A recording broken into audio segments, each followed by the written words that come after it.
Fala, meus amigos, minhas amigas ligados aqui na nossa segunda edição do Plantão Glorioso, para a gente falar um pouquinho sobre o adversário do Botafogo na Copa do Brasil, o Bahia. O Botafogo tá dando sorte nesses sorteios, né? Palmeiras na Libertadores, Bahia na Copa do Brasil. Ah, pai, que beleza, hein? Mas é bom, confronto grande para a gente chegar maior ainda nas fases sucessivas. Tem outros confrontos aí também gigantescos e o Botafogo vai pegar o Bahia no duelo das SAFs. A SAF do Grupo City, a SAF do Grupo Eagle. Vamos ver quem leva a melhor. Inclusive o John Textor deu uma declaração de que não gostaria de ter pegado o Bahia e tal. Obviamente, né? Um adversário tão forte quanto é o Botafogo. A gente vai falar como vem o Bahia, como é que está o Bahia, né? O Bahia que estava sensação tal, nos últimos 5 jogos, como vem o adversário do Botafogo. E vamos falar também sobre a situação do Joaquim. O John Textor falou sobre diversas situações, uma delas sobre a situação do Joaquim, que de fato não vem. O Botafogo estava analisando aí a questão dos exames médicos e o prognóstico não foi nada positivo, então Joaquim não vem para o Botafogo, segue a busca por um zagueiro para jogar pelo lado direito. E essa aproximação entre John Textor e Edinaldo Rodrigues, presidente da CBF, hoje rolou um ensaio, né? Mas ainda assim muito incipiente. A gente vai falar sobre isso muito mais depois da vinheta.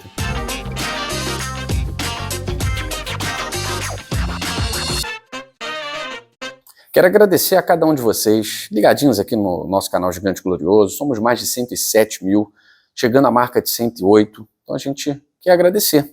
Você que é membro do canal, você que participa das nossas lives, você que dá like aí nos nossos conteúdos, que participa aqui desse vídeo de estreia, tô lendo aí a galera participando freneticamente. Obrigado aí a todos vocês, tá? E fica aqui o carinho da nossa equipe, porque diante de tanta coisa positiva que vem acontecendo com o nosso Botafogo, canal Gigante Glorioso, retomando aí o seu caminho, desde que chegou a 100 mil, passamos por uma turbulência, e agora, graças a vocês, ao apoio de vocês, à audiência de vocês, estamos retomando o nosso caminho junto às glórias, né, com o nosso fogão. E aí, vamos lá, vamos falar desse adversário na Copa do Brasil. Eu sei que tá todo mundo aí torcendo, não vem querer, velho. Quero pegar Palmeiras, quero pegar... Não, eu não queria, não. Queria pegar um adversário mais simples, mais tranquilo, até porque a nossa agenda não tá fácil, não tá fácil. O Botafogo vai ter uma agenda muito pesada, assim como o próprio Bahia, como Palmeiras, Flamengo, todo mundo vai ter agenda pesada. Quem está disputando 3 competições tem agenda pesada. Não é o caso do Bahia, que disputa uma. O Bahia está disputando uma competição junto com a Copa do Brasil, com o Campeonato Brasileiro. Não está nem na Sul-Americana, nem na Libertadores.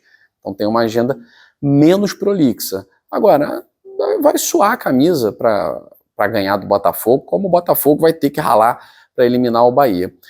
Agora, o Bahia, que é uma SAF do Grupo City, foi até objeto de discussão aí na entrevista do John Textor ao Grupo GE, né, sobre essa questão do teto salarial, que o Grupo City está trazendo dinheiro de petróleo aqui para o Brasil, tal, enfim. Mas a verdade é que o time do Bahia é um time bom, o elenco não é tão numeroso quanto o elenco do Palmeiras, do Flamengo, até como o elenco do Botafogo, mas é um time muito bem treinado pelo Rogério Ceni, sabe o que quer, sabe onde pode chegar, né, aonde pode chegar. Mas o cenário atual, né, nesse momento de confronto, que está próximo, né, a gente pega o Bahia aí provavelmente no dia 1º de agosto, faltando 15 dias aí para o confronto, um pouco menos, o Bahia nos últimos 5 jogos, ele perdeu 3 jogos. O Botafogo nos últimos 5 jogos tem 4 vitórias consecutivas e um empatezinho, né, um empate e 4 vitórias consecutivas. O Bahia tem 3 derrotas e 2 vitórias. Ele venceu o Atlético Paranaense fora de casa, 3-1, uma excelente vitória, e venceu o Juventude em casa por 2-0. Ele perdeu para o São Paulo e para o Palmeiras fora de casa, e o último jogo agora perdeu para o Cuiabá por 2-1 na Arena Fonte Nova, perdendo a invencibilidade dentro do seu estádio no Campeonato Brasileiro. Então assim, não tem bicho-papão, né? Não tem bicho-papão, nem o Palmeiras é bicho-papão, nem o Palmeiras é bicho-papão. Aliás, né, o assunto é Copa do Brasil, mas produção, joga o gol do Tiquinho Soares aí enquanto eu tô falando, pode ser? Joga o gol do Tiquinho, tô com a camisa do Tiquinho Soares, casaquinho aqui, porque tá frio, deu uma esfriada. Então assim, o Palmeiras não foi bicho-papão ontem, você não tem como achar que o Bahia vai ser, que o Cruzeiro vai ser, que o Flamengo vai ser, não tem bicho-papão. Todo mundo é um adversário capaz de ser vencido, principalmente por um time bem ajustado, como é o do Botafogo. Então eu vejo com boas possibilidades, né? Agora o Botafogo precisa saber gerir essa agenda, né? A gente vai, obviamente, num próximo vídeo, falar como o Arthur Jorge deve gerir essa agenda. O Botafogo tem, no meio desses confrontos contra o Bahia, né, jogos contra Atlético Goianiense e Juventude. Antes do jogo contra o Bahia tem um jogo contra o Cruzeiro, em casa, depois pega o Bahia em casa, aí viaja para jogar contra o Atlético Goianiense, depois viaja para Fonte Nova, e depois viaja para pegar o Juventude, né, lá em Caxias do Sul. Então, vai ser bem complicado. Então, eu acho que o Arthur Jorge vai ter que fazer essa gestão de grupo, que ele vem fazendo. No jogo contra o Cuiabá, jogou o Cauê, jogo contra o Atlético Goianiense, eu me lembro, Matheus Ponte foi titular, fez gol. Jogo contra o Juventude ele mesclou bastante. Jogo contra o Criciúma, alguns outros jogadores entraram. Então você vai ter que fazer essa gestão do grupo mesmo, e agora com um grupo mais forte, né? Você tem o Igor Jesus, você tem o Alan, quem sabe até lá o Thiago Almada já voltou.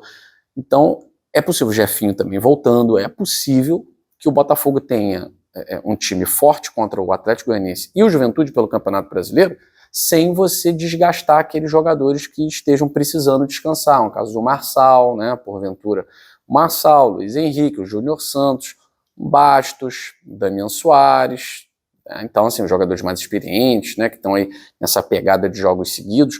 Então seria interessante o Botafogo poupar para esses confrontos de Campeonato Brasileiro.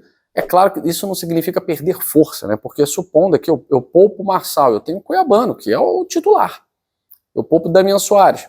Posso colocar o garoto Matheus Ponte, que tem correspondido em partidas desse naipe, né, contra o Cuiabá, contra o Atlético Goianiense, ele tem correspondido. Ah, vamos poupar o Tiquinho. Entre o Igor Jesus, o Alan, vamos supor, né, para ganhar ritmo de jogo no Campeonato Brasileiro, não joga no Brasil há muito tempo. Então pega essas partidas contra a Goianiense, contra a Juventude, para ganhar ritmo de jogo, Marlon Freitas é poupado. Então eu acho que o Botafogo tem grupo para fazer essa gestão. E tem que ser feito de uma forma muito inteligente, porque esses confrontos contra a Bahia e depois Palmeiras vão desgastar muito. Vão desgastar muito. O Botafogo tem 3 viagens aí, como eu falei para vocês. Goiás, Bahia e Sul. Né? Então a gente pega aí Centro-Oeste, Nordeste e Sul. Viagens desgastantes. Então seria interessante que alguns jogadores nem viajassem, né, para que a gente pudesse preservar o Botafogo sem descurar de conquistar pontos pelo Campeonato Brasileiro. Não podemos abrir mão do Campeonato Brasileiro, não existe isso. Por isso o Botafogo está montando um grupo com 22 jogadores capazes de brigar por posição. De um lado você pode ter Júnior Santos ou Luiz Henrique, Jefinho ou Savarino. Tem o Diego Hernandes voltando de lesão aí que pode revezar. Eduardo a gente não sabe quando volta. O prognóstico é 1 mês, mas nem vou contar com isso, então nem conto com o Eduardo. Mas tem um Oscar Romero para jogar, tem o Thiago Almada para entrar. No meio não faltam peças. Tietê, Danilo, Gregory, Marlon, Alan, não faltam peças. Igor Jesus e Tiquinho, na zaga tem o Lucas Alta que vai ter que entrar nesses jogos. Então assim, dá para administrar bem, dá para conquistar pontos no Campeonato Brasileiro.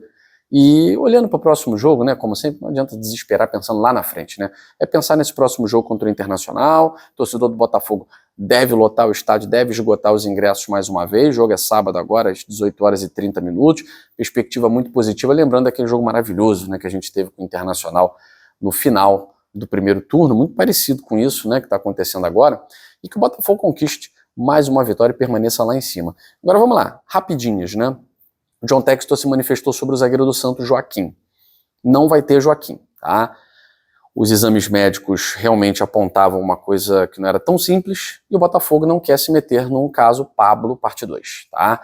Então, o caso Joaquim se encerra por aqui. O próprio John Textor falou, o Botafogo não vai prosseguir, está na busca de um zagueiro para jogar pelo lado direito. Os valores eram incompatíveis com a situação não só técnica, mas médica do jogador, né? Então, acabou essa mini novela. E essa aproximação é interessante porque John Textor e Edinaldo Rodrigues conversaram hoje na sede da CBF, na Barra da Tijuca, aqui no Rio de Janeiro, com o auxílio de um tradutor, né?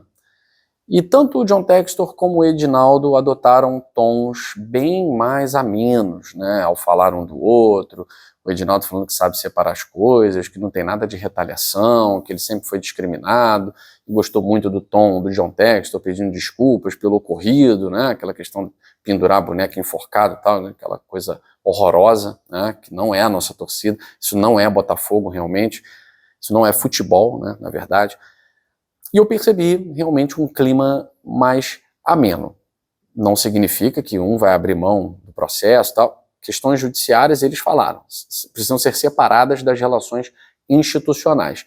E que seja realmente um novo momento, que seja um novo horizonte aí para a relação entre John Textor e Edinaldo Rodrigues. John Textor não vai abrir mão de tudo que está fazendo, né, dos processos, enfim, e o Edinaldo também não vai abrir mão daquilo que ele acha que é certo, né? Mas o importante é ter o respeito entre as duas partes e entre as instituições CBF e Botafogo.